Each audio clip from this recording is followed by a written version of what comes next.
Hey, scholars. Sitting here next to my cat in my little family room here. Hey, cat.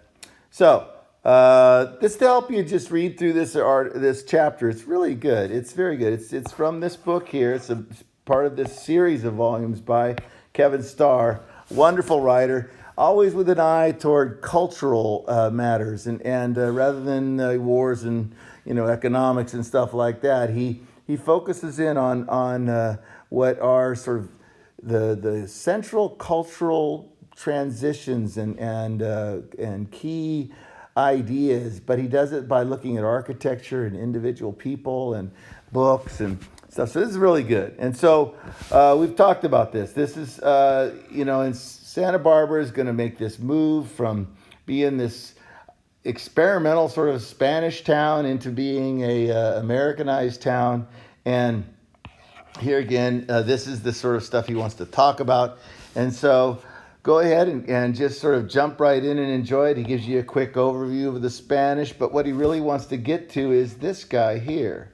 This is the Mexican bishop, and we finally get a bishop in San Francisco. The Catholics under Mexico are still trying in 1840 to make things work in California. If you want to make things work in California, get a bishop there. And so you have Father Garcia and Diego E. Moreno, and it talks about him and good stuff by him, and especially him setting up a school, and he's frustrated, 4 frustrated years, just that sort of thing. But then he talks about this, Santa Barbara was a Spanish dream, but it's gonna work out. It's gonna work out. And then he talks about more about the missions.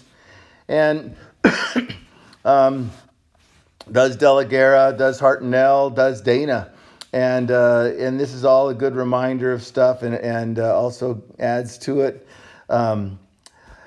He steps in our street names. Go to Santa Barbara, you learn your California history just by walking up State Street, man. You pass all these governor streets, and then especially he's going to focus on Anacapa Street.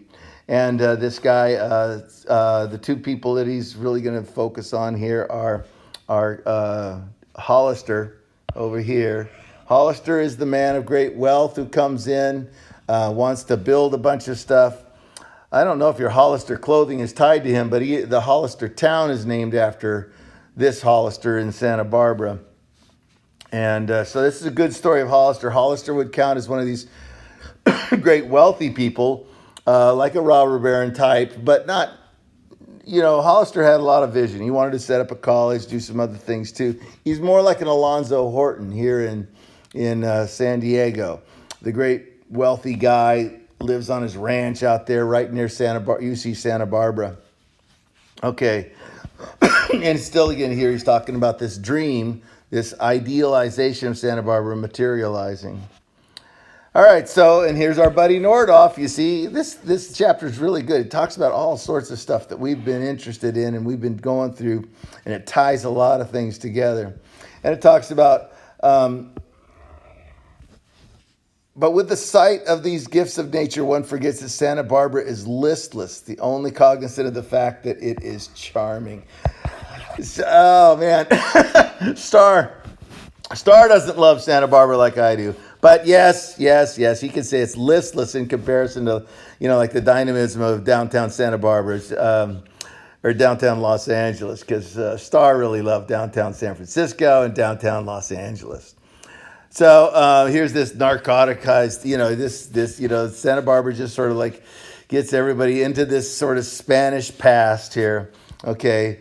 And he talks about then the founding of this Santa Barbara College.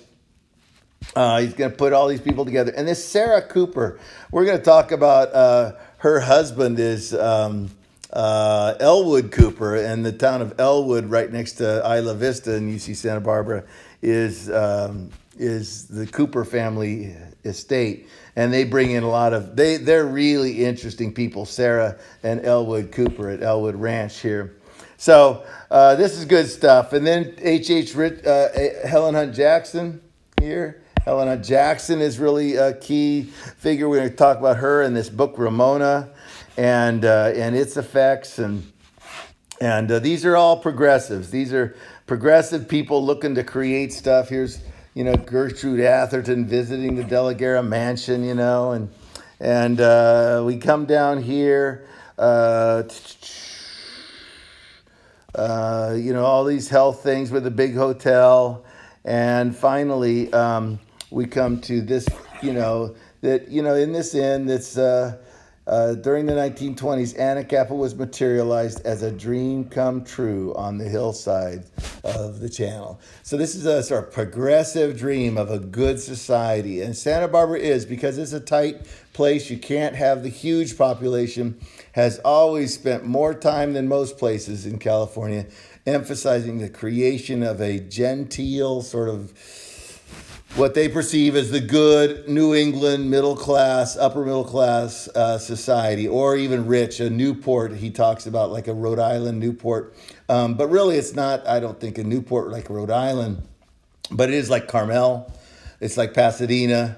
It's these places of great concentration of artistic and intellectual, cultural desire to create something cool and fun. So that's a fun chapter.